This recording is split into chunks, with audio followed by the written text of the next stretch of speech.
லக்ஷ்மி பிரியா வந்து லைவ்ல வந்திருந்தாங்க. அதே மாரி நெறைய கருத்துக்கள வந்து மக்களுக்காக சொல்லியிருக்காங்க, பகிர்ந்திருக்காங்க எல்லார்கிட்டயுமே. இந்த மாரி வந்து டைரக்டர் வந்து மாறல. அவங்க அசிஸ்டன்ட் வந்து ஒரு டைம்ல வந்து நம்மளுக்காக வந்து ஷூட்டிங் வந்து நடத்துவாங்க. அவங்க வந்து அதுக்கப்புறமா தான் டைரக்டர் வந்து வருவாரு. அப்படின்ற விஷயங்கள வந்து நெறைய விஷயங்கள் பகிர்ந்திருக்காங்க. அதே மாரி வந்து நெறைய பேர்கிட்ட வந்து வந்து சொல்லியிருக்காங்க. இந்த மாரி சூழ்நிலையில எல்லாரையுமே நான் ரொம்ப மிஸ் பண்றேன். இந்த மாரி ஃபர்ஸ்ட்டெல்லாம் வந்து செட்ல வந்து நெறைய பேர் இருப்போம். எல்லாருமே சேர்ந்து ரொம்ப ஜாலியா இருப்போம்.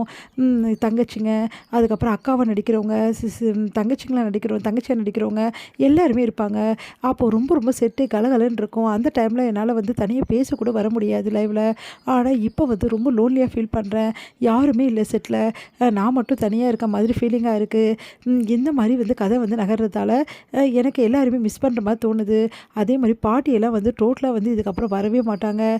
எந்த பாட்டி 2 பாட்டியுமே அவ்வளோ சூப்பரா வந்து நடிப்பாங்க. ஆனா, அவங்க 2 பேருமே இல்ல. அவங்க கதையில இல்லாததால இன்னும் வந்து கலகலப்பு ரொம்ப கம்மியாவே ஆயிடுச்சுன்னு சொல்லலாம். இதுக்கப்புறம் கதை வந்து கொஞ்சம் லோன்லியா தான் போகும் அப்படின்ற மாரி நம்மளுக்கு வந்து சொல்லிட்டுருக்காங்க. அதே மாரி சீக்கிரமாவே வந்து விஜயும், காவேரியும் சேருவாங்களா அப்படின்னு சொல்றதுக்கு, சேராம எங்க போறாங்க அப்படின்ற மாரிலாம் சொல்லியிருக்காங்க. நெறைய விஷயங்கள் வந்து நம்ம கூட பகிர்ந்துக்கிட்டேன். நம்ம வந்து லக்ஷ்மி பிரியா வந்து செட்ல வந்து ரொம்ப வந்து லோன்லியாவே இருக்காங்கன்னு சொல்லலாம். அவங்க மட்டும் லோன்லியா இல்ல, நம்மளும் லோன்லியா இருக்கோம். ஏன்னா வந்து கலகலப்பா இருந்த மகாநதி ஃபேமிலி இப்போ வந்து பார்த்திங்கன்னா, தனியா ஒரு ட்ராக்ல போயிட்டுருக்க மாரி நம்மளுக்கு போயிட்டுருக்கு. விஜய், காவேரி அப்புறம் குழந்தை அந்த மாரி வந்து விஷயத்திலே போயிட்டுருக்கு. இவங்க 2 பேரும் சம்மந்தப்பட்ட விஷயங்கள் வந்து வந்துட்டுருக்கும்போது, இதுக்கப்புறம் வந்து நெறைய விஷயங்கள் வரும். ஏன்னா நர்மதா வந்து பெரிய பொண்ணா ஆயிருப்பாங்க.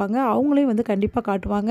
அதே மாரி நம்ம வந்து நிவீனும் வந்து நம்ம விஜயும் சந்திக்கிற சீன்ஸ்லாம் கண்டிப்பா வரதுக்கு வாய்ப்புகள் இருக்கு. அதே மாரி நம்ம யமுனா வந்து கலெக்டரா இருக்காங்க இல்லையா? சப் கலெக்டரா அந்த விஷயமும் விஜய்க்கு தெரிய வர வாய்ப்புகள், அதே மாரி அவங்கள மீட் பண்ற வாய்ப்புகள்லாம் இருக்கு. அதே மாரி காவேரி ஃபேமிலிக்கும் விஜய் வந்து உயிரோட இல்லன்னு இவ்ளோ நாள் நெனச்சிட்டு இருந்தாங்க. இதுக்கப்புறமா காவேரி ஃபேமிலிக்கு தெரிய வரும், விஜய் உயிரோட தான் இருக்கான்னு சொல்லிட்டு. அதுக்கப்புறம் அவங்க எப்படி வந்து நடத்த போறாங்க? குட்டி பாப்பா விஜய்லாம் வந்து ஏத்துப்பாங்களா? அதே மாரி வந்து காவேரிக்கும் இந்த உண்மைகள் எல்லாம் தெரிய வருமான்னு சொல்லிட்டு, இதுக்கப்புறம் எபிசோட்ஸ்ல எல்லாமே நம்மளுக்கு தெரிய வரும். பார்க்கலாம் இதுக்கப்புறம் மகாநதியில என்ன நடக்க போகுதுன்னு சொல்லிட்டு, ஒவ்வொரு நாளும் அப்டேட் வந்து உங்களுக்கு வந்துகிட்டே இருக்கும். நம்ம சேனல வந்து ஃபாலோ பண்ணிக்கங்க ஃப்ரெண்ட்ஸ். Thank you.